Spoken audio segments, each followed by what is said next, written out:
Hello. Hi. Oh my gosh. Nice I'm Tyler. to meet you, Tiffany. Great to meet you, Tiffany. Yes. Oh my gosh. My name is Tiffany Haddish. Tyler might know me from stand-up comedy and a TV show called The Carmichaels on NBC and a movie called Keanu with Key and Peele. Thank you for having me. Well, yes. I welcome. love your house. Thank you. Thank you. This is my home. It's amazing. We are at the world-famous Laugh Factory Comedy Club, and to me, this is my home away from home. Like, this is my safe place. I perform here all the time. I grew up in here. Well, I've been watching Tyler for a while now, and I think what he's doing is really positive and very helpful to people, and especially people that need help. And, I mean, I could definitely use some help.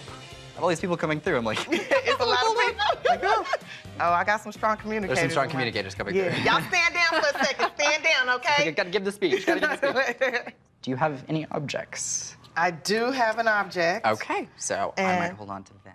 There you go. Great. Mhm. Okay, I'm just gonna scribble and we'll see who's wanting to talk. This is a ring that's very special to me because it belonged to someone that I love dearly. It would mean a lot to me today to get to know that she's good. It would mean the world to me. Okay, I just have to quickly mention the woman who's referencing to the lungs. She's immediately having me talk about this, and this is a big thing. This isn't sudden or quick or fast like a heart attack.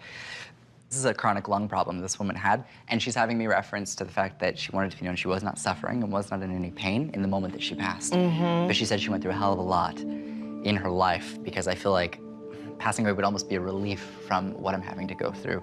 And there's a feeling of like, I'm free of this. I'm not dealing with this anymore. Would you know who that would be? My cousin Molita, All right. who passed away at like 32. We were all under the impression that she had like a heart issue, but she was always having like liquid on her lungs, and they were always draining her lungs. And she always had like a hard life, I think, because she just always felt like everybody was against her. And I used to be like, think positive, be positive.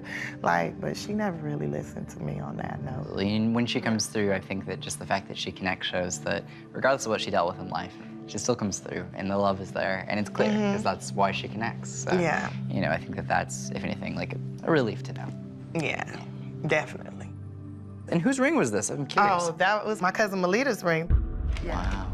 I just feel like there was more to be said, more to do, more life to live, you know? When he talked about how she was like suffering, it was a relief for her to pass. That meant a lot to me. And I miss her.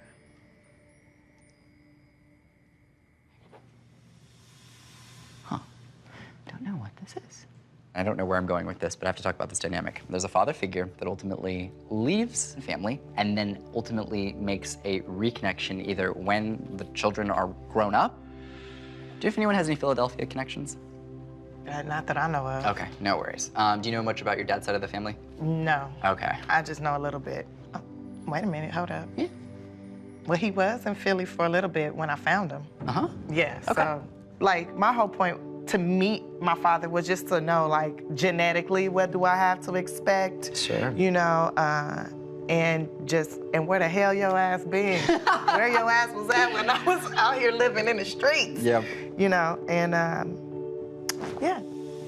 The feeling is of basically a father figure missing out at some of the more developmental stages in life, and then ultimately kind of coming around once people have already been raised. The reason why this comes through is that man's father comes through on the other side and is making a connection to you and talking about basically what would be his son's actions or inactions. This man is coming through and basically acknowledging, I'm sorry that my son wasn't able to be the dad that he could have been. And the reason this comes through is there's a feeling of knowing that that relationship is only what it is to the extent that it is. You can only do so much. And the way this comes across is a feeling of even though there is this reestablished thing, I do not see the relationship necessarily getting super strong, super close, or super connected. Does that make sense? To your knowledge? Yes. I reconnected with my dad when I was like 27. I offered to like let him come stay with me and let me take care of him, and then he like disappeared again.